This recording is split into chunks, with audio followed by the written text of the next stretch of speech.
One of my roles with North Australia Fire Information Service, NAFI, is to map fires for the whole of the Northern Territory and most of Western Australia. And my colleague, who is not here today, Aidan Joseph, does the same for Queensland. So I'll be presenting first a bit of an update of the 2020 fire year, and then I'll pass over to NAFI manager, Peter, who'll talk about some of the future tools we're developing for NAFI. So I thought I'd just start with a video of the fire season. If we can just play that video. So this is showing the progression of fires across Northern Australia over 2020. Is that running yet? So we should be seeing some early fires. Yep, here we go. Some early fires through the Cape, and then moving over to the Kimberley around early May, we'll be getting some fires. I'm not sure if that video is running at the moment.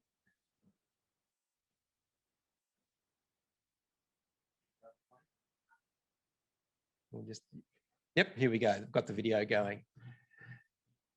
Yep, so around early April, May, we start to see some extensive burning across the Kimberley, and then going into the top end through June and July, we're getting those early management burns. This year, we can see around September, October, we started to get some really nice early rains pulling up those fires. So not so many late dry season fires this year, although we do see a few still across the Cape. So a relatively good outcome this year. I might just say, I'm going to put all of these videos and the graphics you see up on the Savanna Fire Forum website under the resources link. So if you need to use any of these videos or graphics to describe your fire season, they'll be there for you. So this next graphic is just showing the NAFI mapping for that year, going from the greens and blues, all of those fires that occurred before August, so those early dry season fires, which predominate this year, with only a few of those sort of purple and yellow fires later in the year. So once again, this is really illustrating a very good outcome for 2020. So both thanks to those early rains, but also the excellent hard work on the ground by Northern land managers. If we compare this to the previous 3 years, we can see going from 2017, which was a sort of a normal year, going to the drought years, 2018, 2019, which everyone knows were really tough years, then to 2020, which was one of the best years we've had for a long time. So if we look back at 2017, which wasn't such a bad year, to 2020, we still produced half as much fire. I'll just explain that the red indicates those late dry season fires after August, and the blue are the early dry season fires. So just to run through what that looks like for the last 4 years, 2017, we see not such a bad season in the high rainfall areas, but as you get further lower down, 2017, a lot of late dry season fires. 2018, starting to go into those drought conditions, extensive burning throughout the whole of the northern savannas. 2019, not so much in the lower rainfall areas, but looking at those higher rainfall northern areas, a lot of late dry season fires, a really tough year. And then that's this year. And we can see very few fires generally. So a really excellent outcome. If we look, just breaking that up into the higher rainfall zone, so above 1,000 millimetre rainfall ISO height, we can see that 84% of the Kimberley didn't burn at all, and only 5% of those fires were late in the year. So yeah, just an amazing outcome. In the top end, only 8% of those fires were late in the year, so more severe fires. In the Cape, 68% didn't burn at all, a slightly higher proportion of late dry season fires, but overall, just a really excellent outcome. I think we'll be hearing a little bit more from our colleagues from the Bureau of Meteorology about this wet season and possible fuel load implications for that. So might be a challenging 2021, but 2020, definitely an excellent year. So I'm just going to briefly mention some new NAFI tools that we've been developing. Peter will talk about some more of this as well. So today we're introducing the new mobile NAFI app. We've been working with this for the last few months with Gaia Resources developers. This is now available on the Android Play Store, also the Apple Play Store, App Store. We're still sort of tweaking a few sort of display issues with the app, but it's free to download at the moment. I think we might have some more updates later this afternoon, but we will also be sort of talking about this a little bit more on the Better Fire Management workshop on Wednesday at 1 p.m. But yeah, please have a look and provide feedback. But as I said, we'll be providing additional updates to the app over the next few days. For the GIS nerds in the audience, we've also developed a QGIS plugin, QGIS being the premier international free open source GIS software. This allows you to stream in NAFI content straight into your GIS, so have a look for that. And also I just wanted to mention the Savanna Metrics Evaluation and Research Framework, this SMERF tool that my colleagues at Darwin Centre for Bushfire Research have been developing, led by Dr Andrew Edwards. This is a simple dashboard internet site that allows you to do really quite sophisticated savanna burning evaluation and monitoring. This will also be described further in workshop 4 on Thursday at 1:10 with Andrew Edwards and his team. All right, thanks very much. I'll now pass over to Peter Jacklyn.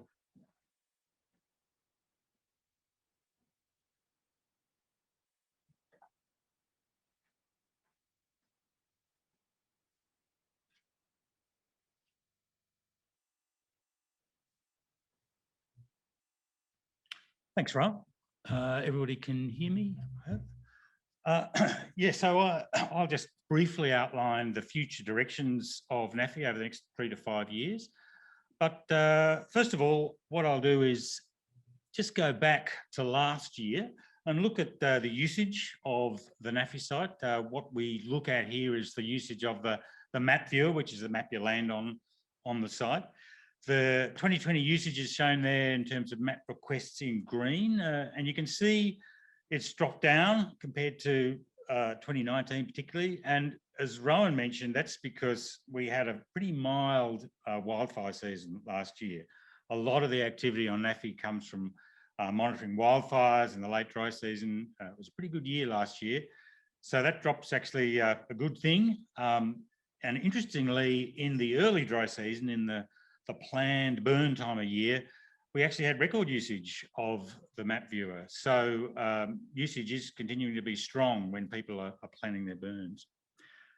Also, I might just point out that in 2020, we mapped a larger part of the rangelands in Australia. We increased our coverage of the fire scar mapping across into South Australia and also into big sections of southern Queensland. So we're now mapping around 79%, I think it is, of the Australian mainland and most of the rangelands. Now, we're going to continue to stick and focus on this sort of area for NAFI over the next few years, because we may look at the usefulness of mapping Western New South Wales, but generally this is open country. This is country where by improving your fire management, you can improve your management of country. Well, that's where NAFI sits, and that's what we want to focus on.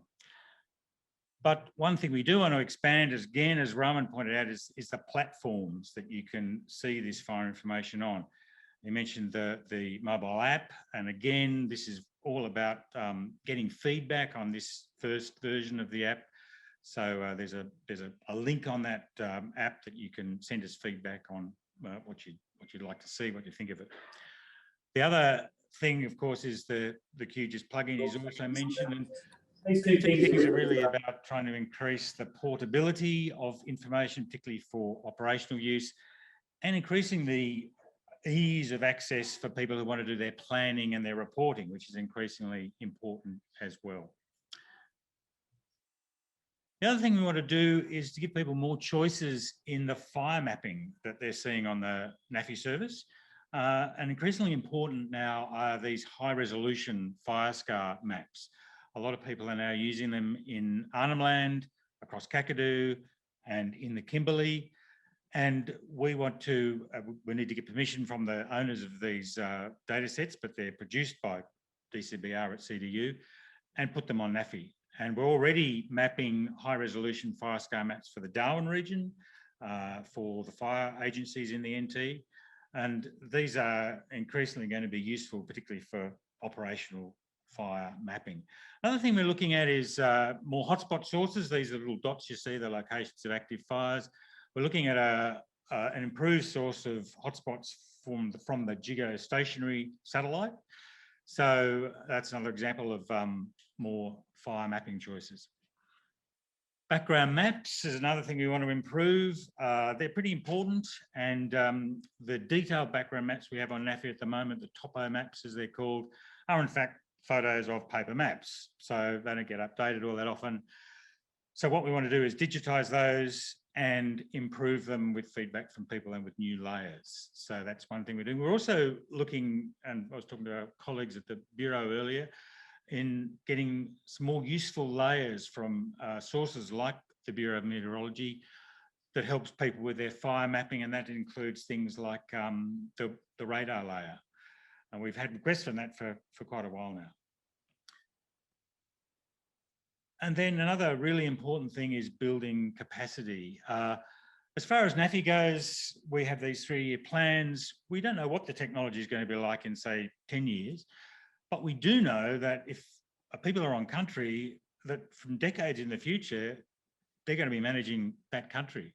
And so if you can build those people's capacity in managing fire using fire information, that's really investing in a long-term impact on the future. That's how important this is. So we want to try and provide resources for people who do the training providers, as well as doing our own workshops to help people better use fire information. So that's a pretty important thing there, building capacity. And finally, the funding base. So we at NAFI here depend to a reasonable extent on reasonably large grants from the federal government. Now, at the moment, we're on yearly funding, and that's not because the federal government doesn't support us, but mostly because of COVID, that we're on these shorter term funding plans. But what we want to look at is to make our funding more resilient, is to look at longer term funding, both from the federal government, but also from international sources, such as there's projects we're looking at now across Southern Africa to help them with a fire information service. And so we're certainly looking at broadening our funding base to provide more resilience to the service. So that's about it. I'll now pass over to the Weather Bureau.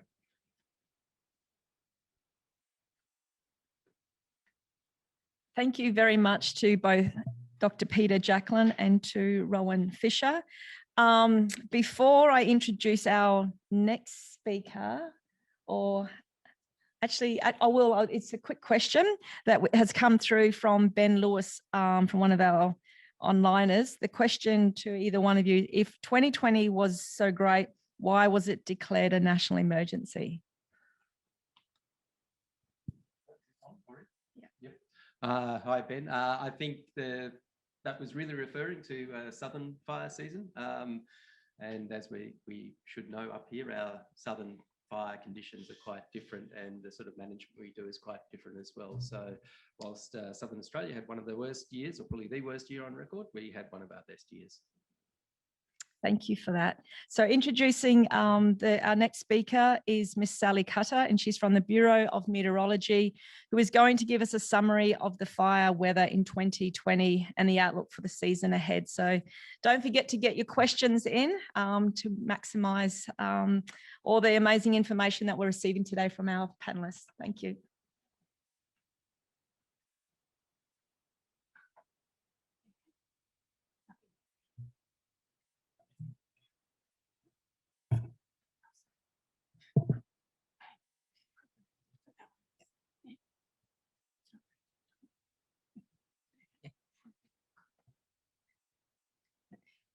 Good morning.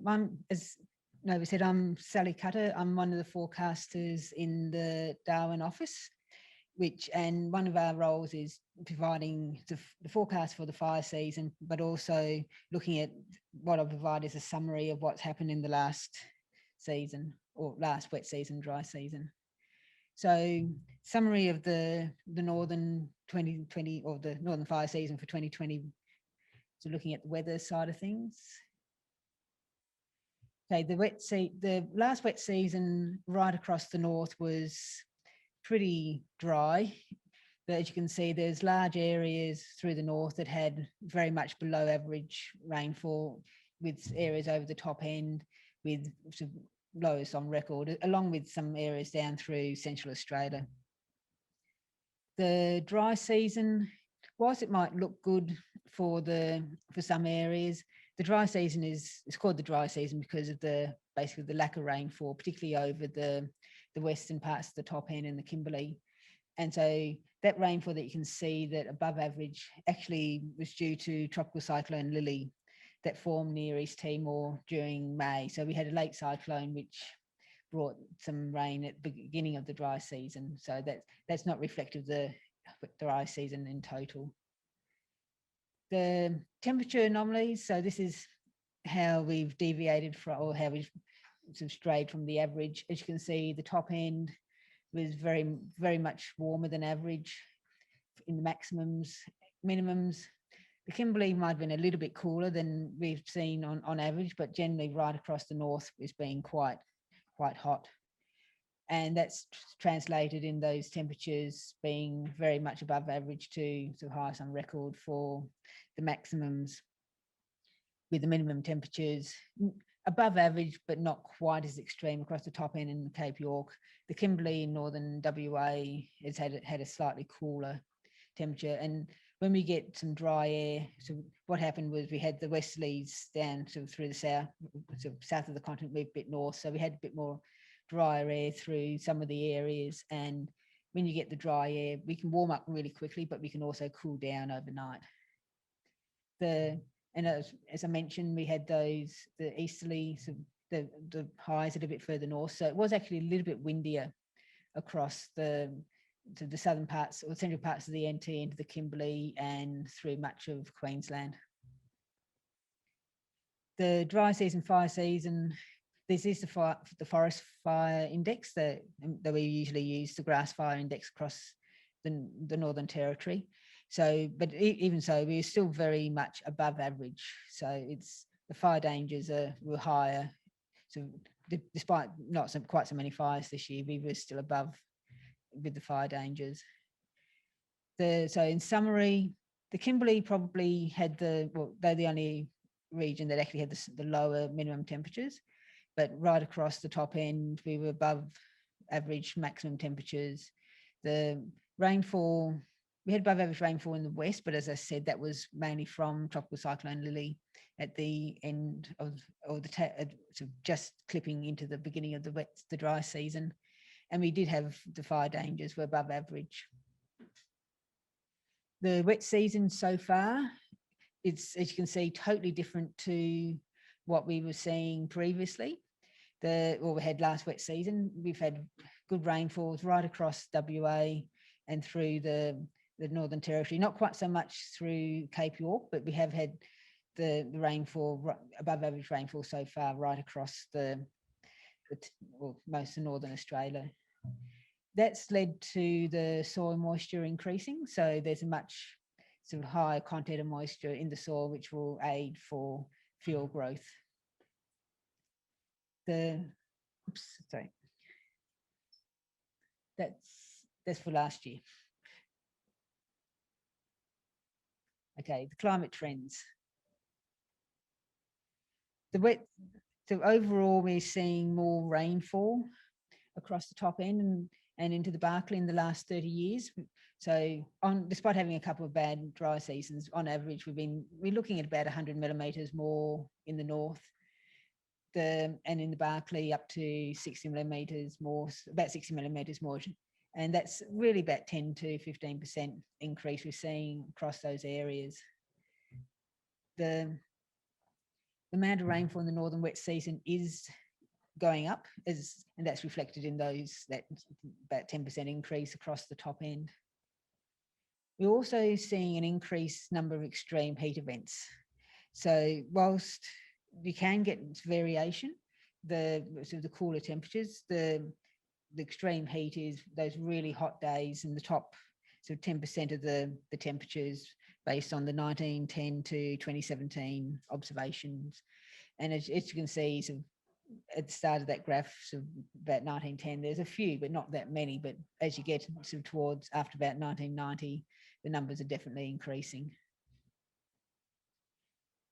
And along with that, we're also seeing the number of fire weather days increasing as well.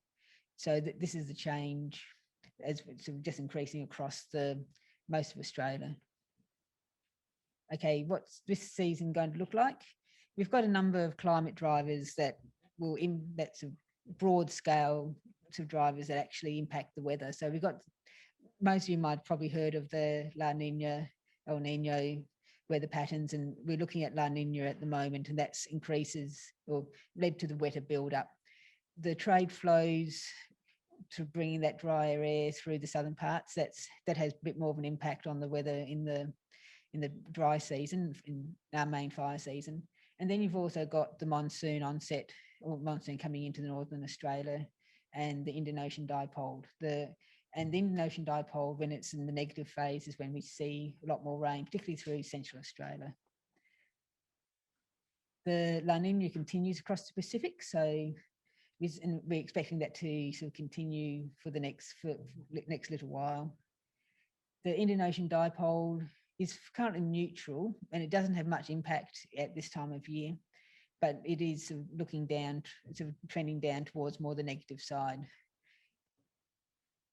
Rainfall outlook, so for this year, so this time we're looking at basically above average rainfall for March to May. Once we get into April to June, the likelihood of exceeding the average rainfall is decreasing.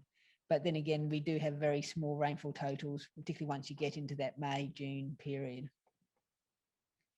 And with the temperature outlook, we're continuing with those above average maximum temperatures. And with the lack of rain and cloud cover, there's nothing really to stop. And that slightly dry conditions, we're looking at those temperatures continuing to be above average, particularly as we go into the dry season. Thanks.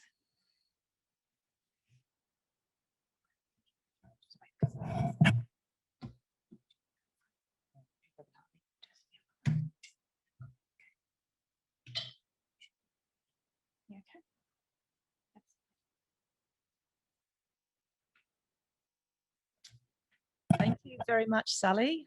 Before we go on, we've got a few questions that have come through. I'll start with you, Sally. The question to you is, when will we be able to have 24-hour radar so you can see where it has rained over the last 24 hours?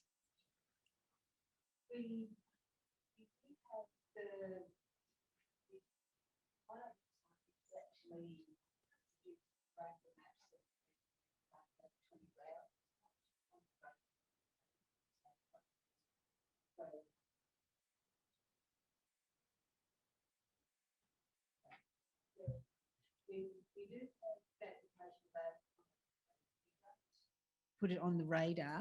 Well, our radars in the across the North aren't set up to produce that data. But if you, on the climate pages, there is the option of looking at the rainfall totals and mapped across for each 24-hour period. So that's probably the best way to see that data. Okay, thank you. For you, Peter, one of the participants has asked, when you talk about the possibility of higher res fire scar mapping being added to NAFI, is that based on imagery, sentinel imagery, or something else? Yes, it's based on sentinel imagery. So that's 10 metres to 20 metres per pixel. Okay, thank you. And to Rohan, a question that's come through from Lorna Vasquez.